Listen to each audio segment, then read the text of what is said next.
أكيد بنسمع في يومنا جمل وكلام كتير زي البنت دي ناقصة ابعدي عنها، أو فكك يا عم ده جاي يطلع نقص علينا. بس هل عمرنا فعلا سألنا وفهمنا ايه معنى كلمة نقص، وازاي يكون في شخص بالغ بس للأسف حاسس انه ناقص؟ أهلا بيكم، أنا مريم غنيم، والنهاردة هنعرف ايه هي كلمة ناقص دي وايه هو مفهوم عقدة النقص مع بعض.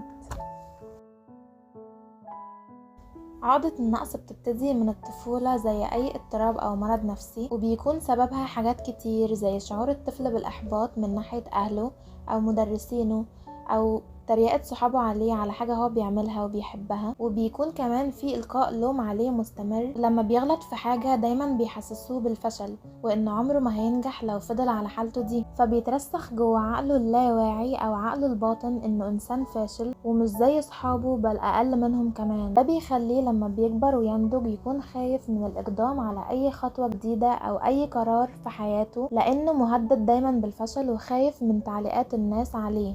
من صفات الإنسان الناقص إنه بيتأثر جدا بكلام الناس سواء كان سلبي أو إيجابي، فتلاقي مثلا لو حد قاله مديح أو كلمة حلوة بيفرح جدا حتى لو كانت الكلمة دي حاجة بسيطة زي مثلا شكلك حلو النهاردة، فبيبدأ ياخد الكلام ده على محمل الجد قوي، وممكن يفضل يفكر فيه لعدة أيام متتالية ورا بعض. وعلى العكس كمان لو حد قاله انتقاد إيجابي عشان يطور من نفسه، أو لو حد قاله كلام مش حلو مثلا عشان يحبطه، فهو فعلا بيتأثر بالكلام ده وبيحبط جدا، يفضل يفكر فيه مدة طويلة.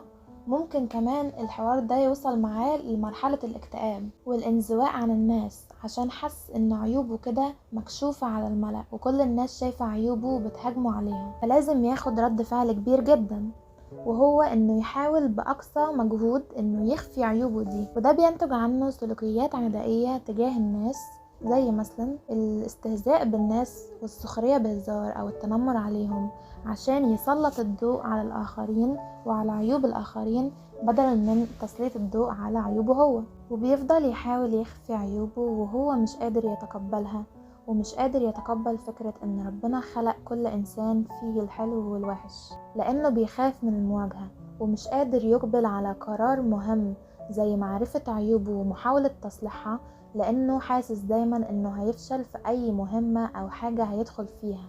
طيب لو انت لاحظت ان انت عندك عقدة نقص، ازاي تتعامل وازاي تتصرف مع نفسك؟ اول خطوة هي الادراك.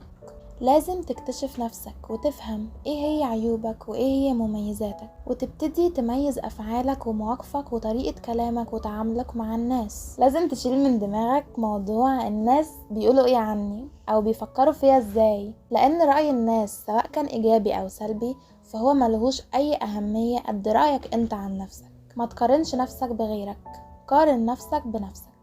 شوف انت كنت فين وبقيت فين ولسه عاوز توصل لفين. ما تحاولش تغير او تتصنع صوتك شخصيتك او مبادئك عشان تعجب حد. وفر طاقتك دي واستخدمها في حاجة مفيدة تنفعك. حاول تلاقي السبب اللي خلاك تعاني من عقدة النقص وحط ايدك على المشكلة، لان هو ده مفتاح الحل.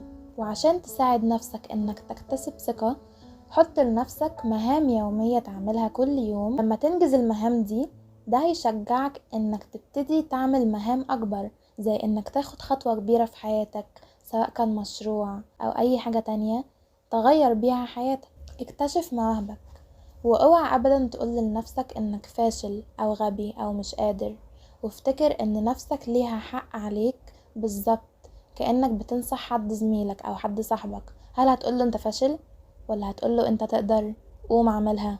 لازم تقول لنفسك الكلام ده كأنك بتكلم شخص تاني خارجي بعيدا عنك. وفي الاخر احب اقولك انك بدأت تاخد اول خطوة بدخولك للفيديو ده.